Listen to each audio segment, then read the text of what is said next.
Kí ló ń ṣẹlẹ̀ ní Yorùbá movie industry? Kí ni ó ń ṣẹlẹ̀ o? Ọ̀rọ̀ yìí ti tojú sú wa o, ọ̀rọ̀ yìí ó so síni lẹ́nu, ó tún buyọ̀ sí i. Kí ni ẹ rò pé ó ń fa gbogbo rògbòdìyàn yìí nínú Yorùbá movie industry?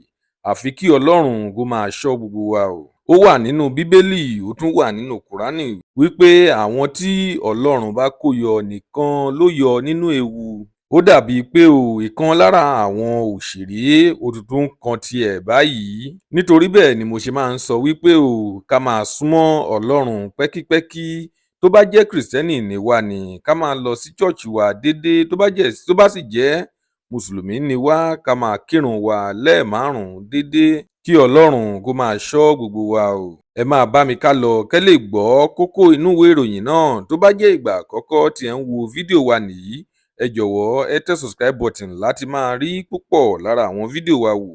Ojú tí ẹ fi ń wò wá kò ní fọ́, etí tí ẹ fi ń gbọ́ wa kò ní di láṣẹ Èdùmàrè. Ọpẹ́ Ọmọ Àjíbóyè lórúkọ tèmi. Ẹ kú dédé wò yìí níbikíbi tẹ́ bá ti ń wò wá nílé lóko lẹ́yìn odi. Láàárọ̀ yìí ìròyìn tẹ̀ wá lọ́wọ́ bí Bọ́láńlé Nínálowó bí ó ṣe ń wa ẹkún mu bí gàárì. Bọ́láńlé Nínálowó tẹ̀ sí ìtàkùn ayélujára rẹ̀ Instagram níbi tó ti sọ wípé ó ní Ọlọ́run rí, Ọlọ́run mọ̀. Ó sì tún fi parí rẹ̀ wípé Ọlọ́run gbọ́ gbogbo ẹkún.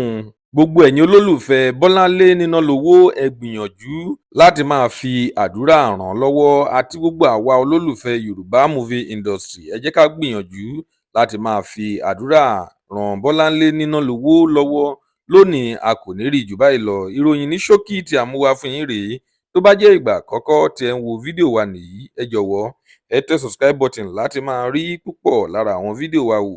Ojú tí ẹ fi ń wò wá kò ní fọ́, etí tí ẹ fi ń gbọ́ wa kò ní di láṣẹ Èdùmàrè. Ọpẹ́ Ọmọ Àjíbóyè lórúkọ tèmi. Ẹ kú dédé wò yìí níbikíbi tẹ́ bá ti ń wò wá nílé lóko lẹ́yìn odi.